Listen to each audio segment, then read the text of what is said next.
Hello and welcome to my YouTube channel Surgery of Physics. Today I will discuss graphs related to electric field and electric potential. आज हम लोग बहुत important topic touch करने जा रहे हैं.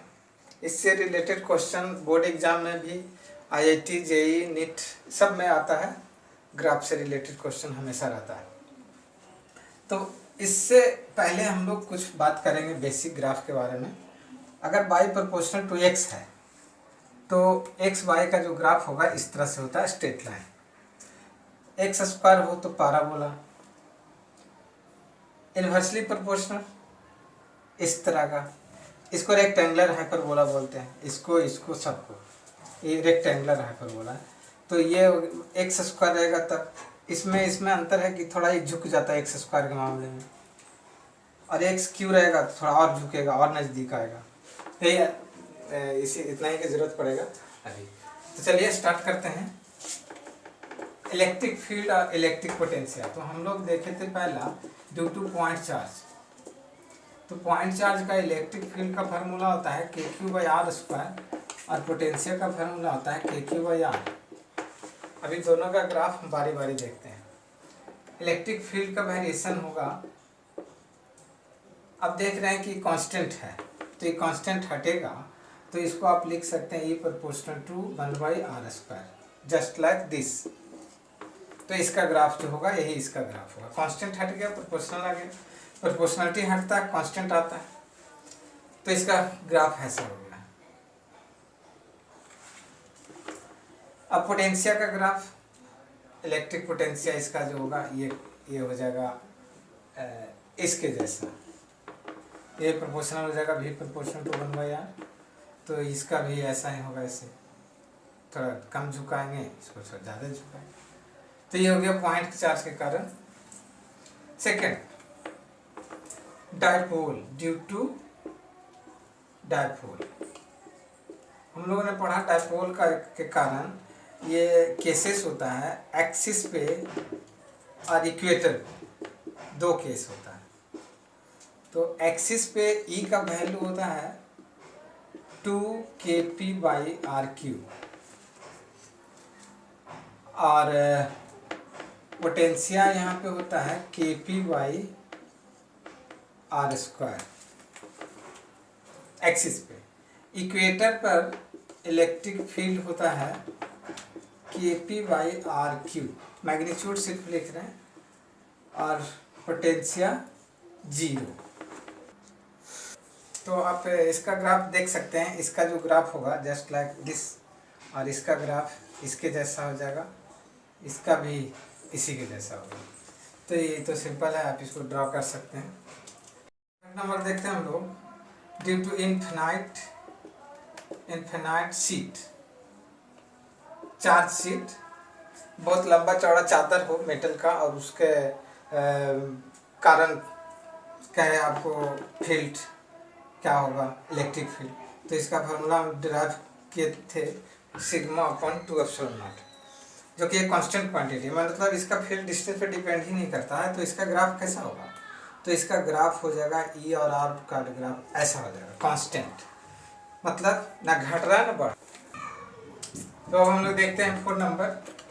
बहुत इंपॉर्टेंट VVI. Spherical shell.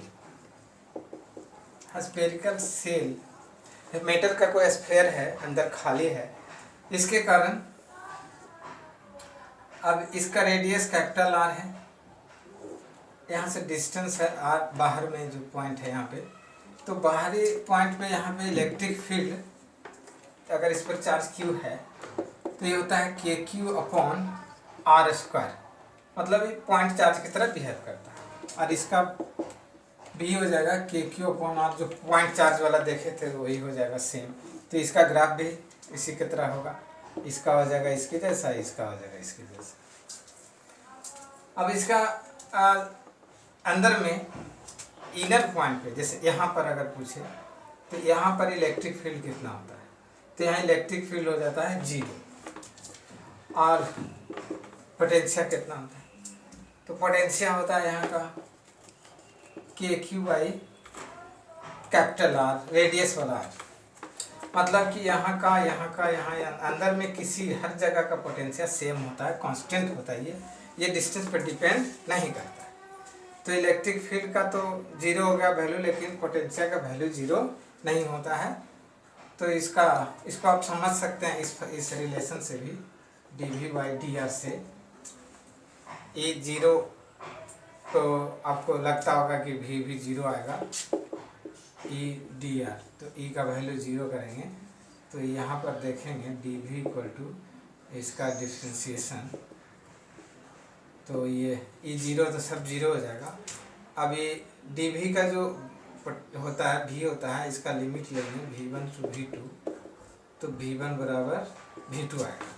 मतलब कि पोटेंशियल हर जगह का सेम होगा, यहाँ हर जगह का पोटेंशियल सेम होगा, वही कांस्टेंट है। इसका डेरिवेशन वगैरह पहले किया हुआ, तो ये हो गया इसका डेरिवेशन। तो इसका ग्राफ कैसा, इसका तो कोई ग्राफ ही नहीं होगा V0 का, तो इसका हो जाएगा आपका कांस्टेंट ऐसा, जो कि इसमें नहीं है, कांस्टेंट वाला ग्राफ ऐसा हो जाएगा। तो इस सीट के कारण हुआ। एक क्वेश्चन इसमें बहुत इंपॉर्टेंट पूछता है कि एक स्फेरिकल सेल है और इसका पोटेंशिया का डिस्टेंस के साथ ग्राफ प्लॉट करना है। हम लोग V और R के बीच का देख रहे हैं, इसके कारण स्फेरिकल सेल के कारण वेरिएशन। तो देखिए शुरू में यहाँ से अगर हम चलते हैं, जैसे जैसे इधर जाते हैं, तो यहाँ पोटेंशिया यहाँ तक कांस्टेंट रहता है। कांस्टेंट मीन इस तरह का, तो यहाँ पे ऐसा रहेगा, कांस्टेंट जाएगा पैरेलल टू एक्स एक्सिस। ये कहाँ तक कांस्टेंट रहेगा, यहाँ तक। इसके बाद से भी वेरी करने लगता है, इसके बाद से इस तरह से वेरी करेगा, डिस्टेंस बढ़ेगा, पोटेंशियल घटेगा। तो यहाँ यानी R डिस्टेंस, यहाँ से यहाँ तक कितना डिस्टेंस है, रेडियस के इक्वल R, तो ये R डिस्टेंस तक ही कांस्टेंट रहेगा। और उसके बाद वेरी करेगा तो कैसा ग्राफ होगा इसका, इसके जैसा हो जाएगा। तो इसके बाद ये इस तरह का ग्राफ हो जाएगा, सब सटेगा नहीं, इसको सटाना नहीं है, एक्स के पैरेलल इसको ऐसे दे देना है। तो इसका एक ग्राफ हो गया। अगर आपको कहेगा कि इलेक्ट्रिक फील्ड का ग्राफ बताइए, फील्ड और रेडियस डिस्टेंस का ग्राफ कैसा होगा, तो इसमें क्या होगा, अगर फील्ड का कहेगा, सीट के फील्ड, तो यहाँ पे देख रहे हैं कि यहाँ तक इलेक्ट्रिक फील्ड जीरो है, यहाँ पर इलेक्ट्रिक फील्ड जीरो है, और इसके आगे का इलेक्ट्रिक फील्ड इस तरह से वेरी कर रहा है, इस तरह माने इस तरह से वेरी कर रहा है। तो आगे का ग्राफ इसी तरह का होगा, थोड़ा सा इसको आप झुका सकते हैं ऐसे, इस तरह का हो जाएगा। तो ये E और R का वेरिएशन हो जाएगा। यहाँ पर ग्राफ जीरो मतलब कि ये ऐसे जाएगा ऐसे, और यहाँ से डिसकंटिन्यू हो जाएगा, डायरेक्ट यहाँ से अचानक इसका बढ़ जाएगा, फिर को वैल्यू आ रही ऐसे हो जाएगा। तो ये हो गया इसका ग्राफ। नेक्स्ट देखते हैं हम लोग,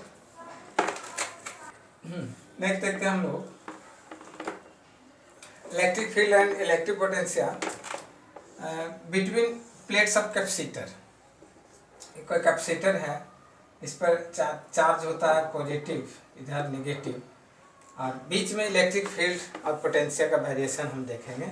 इसको अगर ऑरिजिन मान लें, इसको x मान लें, तो ये इधर जैसे जैसे जाएंगे तो क्या होगा। तो हम जानते हैं कि इसके अंदर में इलेक्ट्रिक फील्ड जो होता है σ/ε0 होता है। अभी कैसे आता है देखे होंगे, एक सीट के कारण σ/2ε0 और इस सीट के कारण σ/2ε0, दोनों जुट जाएगा। क्यों जुट जाएगा, क्योंकि फील्ड, इलेक्ट्रिक फील्ड इंटेंसिटी निकालना हो तो पॉइंट चार्ज रखा जाता है। यहाँ पे एक यूनिट चार्ज रख दें इस पर, प्लस वाला टेस्ट चार्ज जिसको कहते हैं, याद होगा।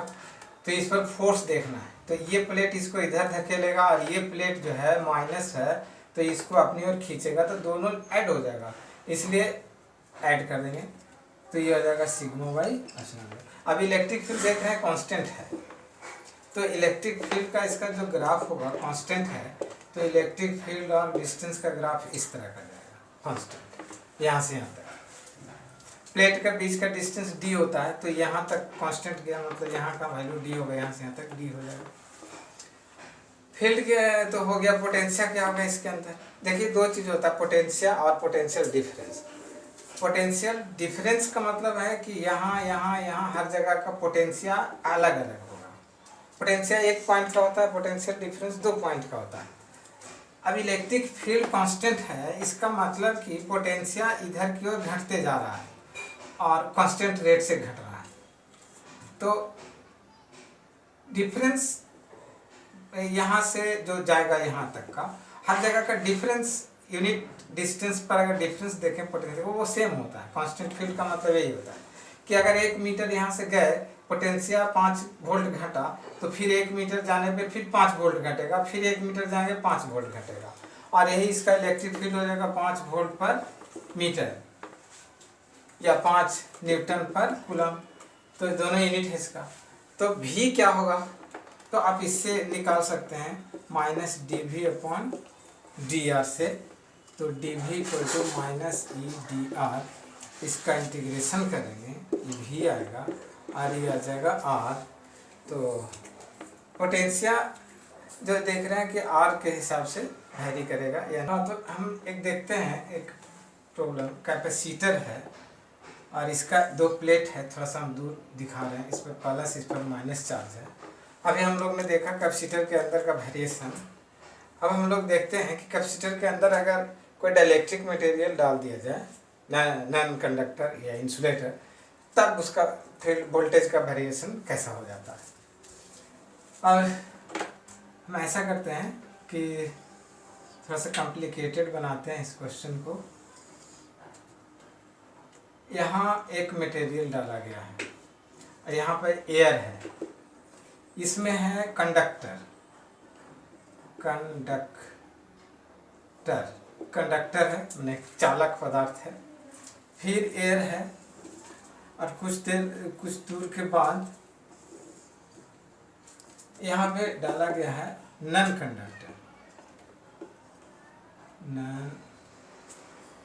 कंडक्टर, मतलब कि डाइलेक्ट्रिक जिसको कहते हैं। ये डाइलेक्ट्रिक है, ये कंडक्टर है। अब कह रहा है कि इसमें पोटेंशियल किस तरह वेरी करेगा। जैसे जैसे इधर जाएंगे, यहाँ से इधर की ओर, इसको ऑरिजिन मान लें, इधर अगर एक एक्सिस है तो इलेक्ट्रोस्टैटिक पोटेंशियल किस तरह वेरी करेगा। फील्ड देखते हैं, फील्ड कैसे वेरी करेगा। तो इलेक्ट्रिक फील्ड तो अगर इसको नहीं हटा दें दोनों को, तो हम जानते हैं कि अंदर में हर जगह कांस्टेंट फील्ड होता है। लेकिन ये भी जानते हैं कि कंडक्टर के अंदर ऑलवेज इलेक्ट्रिक फील्ड 0 होता है। तो यहाँ से यहाँ तक भी इलेक्ट्रिक फील्ड कांस्टेंट होगा। तो इलेक्ट्रिक फील्ड का अगर हम ग्राफ ड्रॉ करें तो यहाँ से यहाँ तक कांस्टेंट होगा, यहाँ पर इलेक्ट्रिक फील्ड 0 हो जाएगा। तो अगर ये डिस्टेंस मान लिया कि यहाँ से D1 है, D2 है, D3, D4, D5, तो यहाँ से D1 तक, 0 से D1 डिस्टेंस तक इलेक्ट्रिक फील्ड कांस्टेंट। फिर यहाँ पर इलेक्ट्रिक फील्ड 0, ये ग्राफ यहाँ आ गया D2 तक 0। फिर यहाँ पर फील्ड उतना ही हो जाएगा कांस्टेंट, इतना आ जाएगा जितना कि इधर था उतना। एयर, यहाँ भी एयर है। फिर यहाँ पे नॉन कंडक्टर। अब नॉन कंडक्टर में इलेक्ट्रिक फील्ड का क्या होता है वैल्यू, तो इलेक्ट्रिक फील्ड हम जानते हैं नॉन कंडक्टर इंसुलेटर यानी डाइलेक्ट्रिक के अंदर इधर से जैसे घट जाता है, तो इलेक्ट्रिक फील्ड यहाँ भी होगा कांस्टेंट, लेकिन ये इससे कम जाएगा। हम लोग पढ़े थे कैपेसिटर का, जब एक्सप्रेशन डिराइव कर रहे थे तो वहाँ देखे थे कि जो डाइलेक्ट्रिक के अंदर इलेक्ट्रिक फील्ड हो गया था सिग्मा बाई के एप्सिलॉन, तो घट जाता है। तो ये ग्राफ हो जाएगा इसका। फिर इधर एयर है तो फिर से ऐसा हो जाएगा। इलेक्ट्रिक फील्ड का कुछ वेरिएशन इस तरह का होगा। पोटेंशियल और डिस्टेंस का वेरिएशन क्या होगा, पोटेंशियल और डिस्टेंस का वेरिएशन। तो हम देख रहे हैं कि 5, 1, 2, 3, 4, 5 यानी D1, D2, D3, D4 and D5। तो D1 0 से D1 तक में देख रहे हैं कि यहाँ पे जो इलेक्ट्रिक फील्ड है ये कांस्टेंट। तो यहाँ पर जो पोटेंशियल होगा यहाँ पर वो क्या कांस्टेंट रहेगा या वेरी करेगा। तो सिंपल है कि इलेक्ट्रिक फील्ड का मतलब ही होता है कि पोटेंशियल वेरी कर रहा है। अगर पोटेंशियल वेरी नहीं करेगा वहाँ इलेक्ट्रिक फील्ड नहीं होगा। तो इलेक्ट्रिक फील्ड मतलब पोटेंशियल का वेरिएशन ही शो करता है। तो इलेक्ट्रिक फील्ड है, इसका मतलब पोटेंशियल वेरी कर रहा है। और किस तरह से कर रहा, तो इलेक्ट्रिक फील्ड कांस्टेंट है तो ये स्ट्रेट लाइन में वेरी करता है। अभी हम लोग देख चुके हैं, इस सब पर चर्चा किए हैं पिछले ग्राफ में। यहाँ पे कंडक्टर है तो यहाँ इलेक्ट्रिक फील्ड 0 हो गया।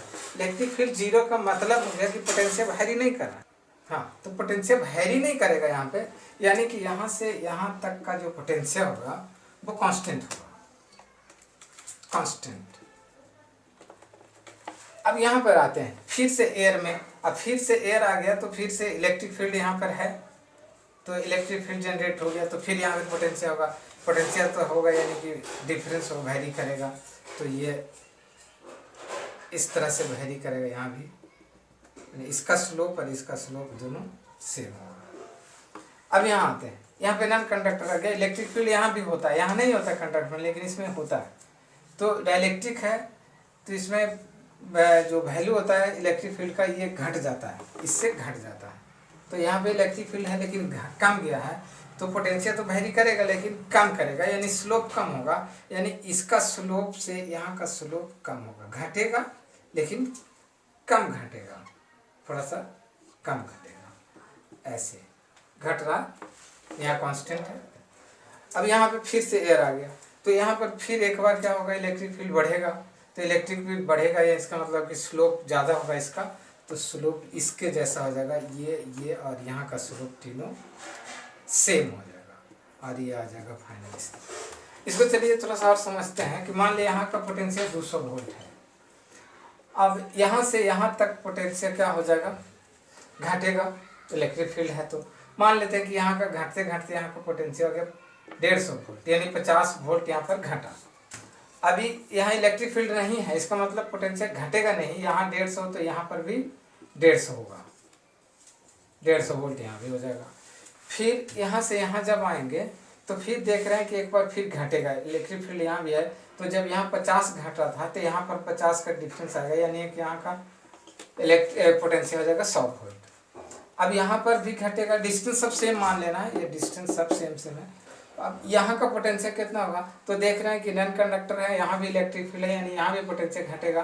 लेकिन ये 50 जो घट रहा था, यहाँ 50 घटा, यहाँ 50 घटा, तो 50 नहीं घटा, सपोज मान ले 25 घटा, तो यहाँ का बच जाएगा 125 वोल्ट यहाँ का पोटेंशियल, सॉरी 75 हो जाएगा, 25 घटेगा तो 75 वोल्ट यहाँ का बचेगा। अब इसके बाद फिर यहाँ का पोटेंशियल कितना हो जाएगा, तो 50 घटा था एयर में, यहाँ तो यहाँ भी वही एयर है, तो यहाँ फिर 50 घटेगा, यानी यहाँ का पोटेंशियल हो जाएगा 25 वोल्ट। यानी निगेटिव प्लेट का पोटेंशियल 25 वोल्ट हो गया, और पॉजिटिव का ये प्लेट का 200 वोल्ट हो गया। तो हम समझते हैं कि इसके बाद आप लोग को अच्छी तरह से समझ में आ गया होगा इलेक्ट्रिक फील्ड और इलेक्ट्रिक पोटेंशियल।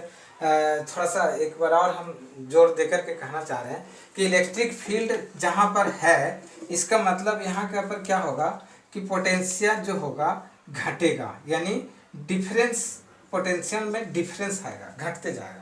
अगर इलेक्ट्रिक फील्ड नहीं है यानी जीरो है, तो यहाँ पर जो पोटेंशियल होगा हर जगह कांस्टेंट होगा, वो घटेगा नहीं। तो आज का वीडियो हम यहीं समाप्त करते हैं। ग्राफ से रिलेटेड आप लोग इसको जहाँ पर दिक्कत हुआ होगा वहाँ वीडियो पॉज करके देख सकते हैं। तो ठीक है, नेक्स्ट वीडियो में मिलते हैं, तब तक के लिए धन्यवाद।